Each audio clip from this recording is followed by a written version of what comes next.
Salut à tous, c'est Migat. Je reviens vous faire un petit test en vidéo d'une nouvelle ROM, la Cyanogen. Donc je vous avais présenté auparavant sur les autres vidéos d'autres ROM Android fonctionnant toujours sous la HD2. Et donc là je vous présente cette nouvelle ROM, la Cyanogen. Pour moi c'est une ROM super belle. C'est déjà un développeur qui fait des ROM custom pour Android, et donc là il en a réalisé une pour le HTC HD2. Donc elle est customisée, donc il y a déjà des applications préinstallées et elle est déjà optimisée. Visuellement parlant, elle est vraiment super belle. Il y a des applications qui sont déjà intégrées, donc je vais vous montrer.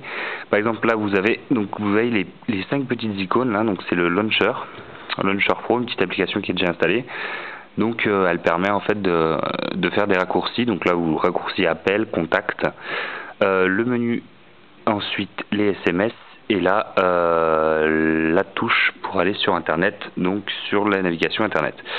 Les SMS, hop, on clique, donc vous voyez le menu. Donc là maintenant c'est un menu déroulant, super fluide, hein. Donc vous pouvez le voir, il n'y a pas de freeze, rien du tout, donc c'est vraiment super fluide. Donc ça c'est vraiment pas mal. Les contacts, hop, et les appels. Oh, pardon, voilà.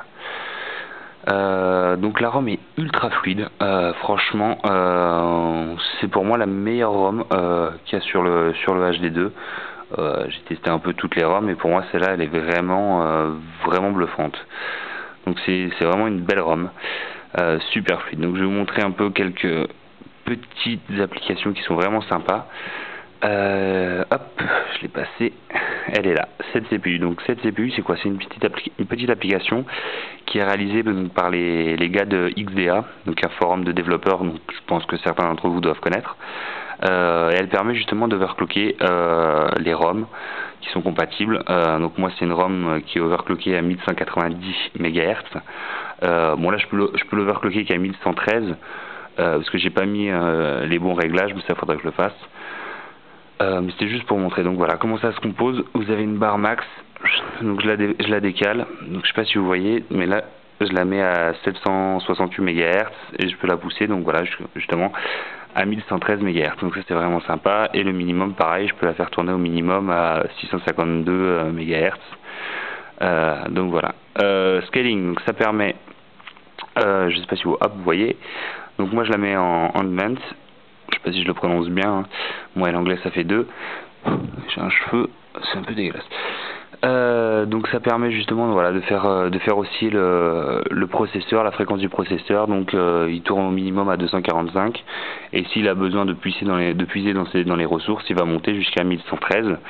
Et si je le mets en performance, donc là on voit, hop, il tourne toujours à 1113. Donc là c'est pas mal. Par contre, qu'est-ce que ça bouffe comme batterie si je le mets en performance? Donc je le laisse toujours en rendement et ça tourne super bien.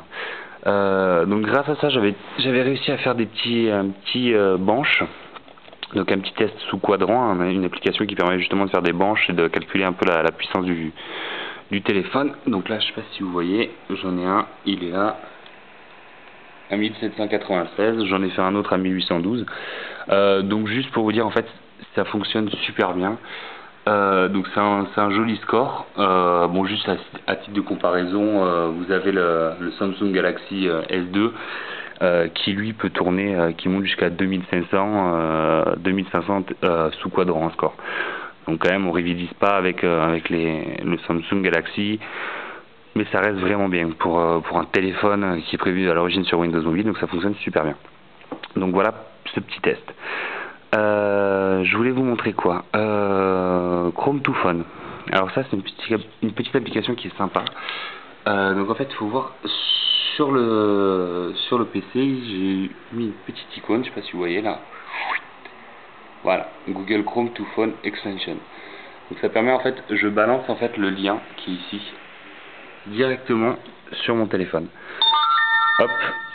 Et donc là il me demande avec quoi je vais ouvrir. Donc par exemple je vais mettre Twika. Je sais pas si vous connaissez, mais c'est un petit truc, c'est un client Twitter, ou avec le navigateur. Donc hop, je clique sur navigateur, et là en fait ça m'envoie instantanément la page que je vous ai envoyée, là-haut, navigateur. Hop, je sais pas ce que ça fait. Donc j'envoie directement la page. Putain, il faut que je le fasse pour que ça ne marche pas. Ah si, c'est que c'est en train de charger. Donc je vous explique comment ça se passe. Donc voilà. Donc une fois que j'ai cliqué sur ça, donc send to phone, donc ça veut dire que ça m'a envoyé en fait l'adresse directement sur le navigateur Android de mon téléphone. Donc et ainsi de suite, je peux faire pareil, je peux communiquer inversement du téléphone à l'ordinateur, de l'ordinateur au téléphone. Donc je trouve ça vraiment sympa, c'est une bonne petite application. Donc sur le téléphone, voilà ce que ça donne. Donc voilà, ça va pas encore charger complètement la page, voilà. Ça y est, elle est chargée. Et je retrouve, on va l'ouvrir avec Twika, je sais pas si c'est plus rapide. Bon, c'est pas plus rapide. Voilà, c'était juste pour vous dire que ça permet donc justement d'ouvrir la vidéo, d'ouvrir la page internet directement depuis son PC ou directement depuis son téléphone. Donc ça, c'est vraiment une petite application qui est vraiment sympa. Shopper, ça aussi, c'est une petite application Google qui est vraiment qui m'a bluffé. Par exemple, je prends un DVD. Donc là, c'est le DVD de Very Bad Trip. Je le scanne. Hop. Je sais pas s'il rentre en grand dans l'écran.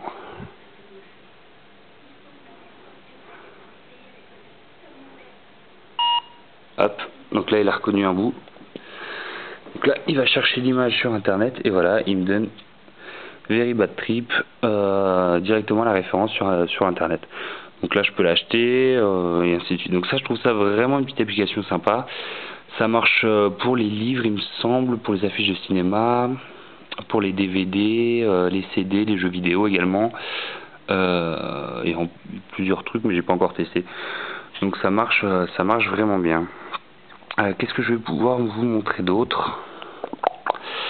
Ah ouais, un petit jeu qui est vraiment ultra beau. Alors pour ce faire, il faut que je mette en mode avion. Nova. Voilà. Donc je pense que certains d'entre vous doivent connaître. Donc c'est un jeu Gameloft qui est vraiment ultra beau et qui marche bien.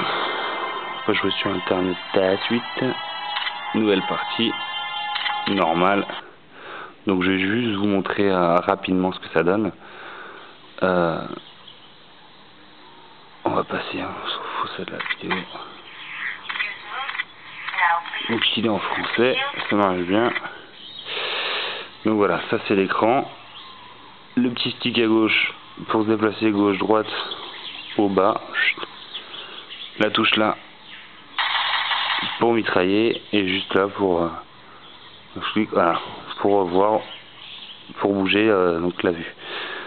Donc il est vraiment super bien fait, ça prend tout l'écran du HD2, donc comme c'est un écran déjà 4.3 pouces, le HD2 ça marche vraiment bien quoi. Je trouve ça vraiment super bien fait. C'est pour moi c'est pour moi le plus beau jeu qui est sur portable et ça peut vraiment rivaliser avec les jeux Android, avec les jeux iPhone pardon. Hop, je vais le shooter deux mains. Ah, excusez-moi mais j'ai essayé de sauter à une main, c'était pas facile, j'avais besoin de la deuxième et comme je tiens la caméra c'est un peu tendu. Hop, c'est ça, parce qu'elle part, on s'en fout. Voilà. Normalement il devrait y avoir un peu de monde qui arrive là. Voilà. Et là tu mitrailles. Voilà, tu couches les mecs. C'est un peu galère à viser hein, une main. C'est pas le meilleur jeu pour jouer à une main quoi. Voilà. J'ai tous couché, c'est plus simple. Donc voilà, donc c'est vraiment pour vous dire que c'est un jeu qui est super beau. Donc il n'y a rien à dire là-dessus. Donc voilà, toujours le taskil pour supprimer les petites applications. Qu'est-ce que je pourrais vous montrer d'autre? Sinon toutes les applications SFR marchent, hein, SFR mon compte ou SFR TV, il n'y a pas de souci, je crois que vous l'avez déjà montré. Mais ça marche super bien, il n'y a pas de... Je peux vous remontrer, hein, SFR TV, hop. L'application n'a pas pu s'installer car vous n'êtes pas couverture. Ah oui, parce que je suis en mode hors connexion. Bon, on verra plus tard, mais en tout cas ça marche bien. Qu'est-ce que je peux vous montrer d'autre? Après Home Run Battle, normalement ça doit marcher. Ah pareil, il y a besoin de se connecter à internet pour jouer. Je sais pas trop comment ça marche. I agree. Loading. Donc pareil, c'est vraiment une application qui est vraiment jolie, celle-là. Le but c'est quoi? C'est simplement de faire des home runs. Je vous montre juste la démo parce que j'ai pas encore lancé le jeu. Voilà, touch start. Voilà, faut orienter le téléphone sur le côté gauche, droite, faut faire bouger la petite batte que vous voyez. Et voilà, et tu cliques et tu touches. Donc voilà, donc c'est pareil, c'est super beau, c'est une très belle application, un très beau jeu, Qu'est-ce que je peux vous dire d'autre? Je crois qu'on a Bump, donc qui est très connu donc sur ceux qui possèdent un iPhone, donc qui fonctionne très bien aussi sur Android, et vous pouvez communiquer donc avec l'application Android et de iPhone. Ça marche super bien, j'avais testé, donc il n'y a pas de souci sur ça. Donc voilà, écoutez, c'était Migat pour ce test donc de la cyanogène, qui marche super bien. Donc honnêtement là on arrive vraiment à des versions d'Android complètement full. Il n'y a pratiquement plus de bugs. Ils parlent maintenant de développer sur la NAND, donc directement sur la RAM interne du téléphone, et non plus booter Android sur la SD. Donc il n'y a plus qu'à voir et à faire un autre test pour voir ce que ça va donner. S'il y a d'autres ROM, pareil, je vais vous faire des tests d'Android toujours. Donc voilà, pareil, si vous avez des questions, n'hésitez pas, vous les posez, j'essaye de vous y répondre. Allez, ciao ciao tout le monde.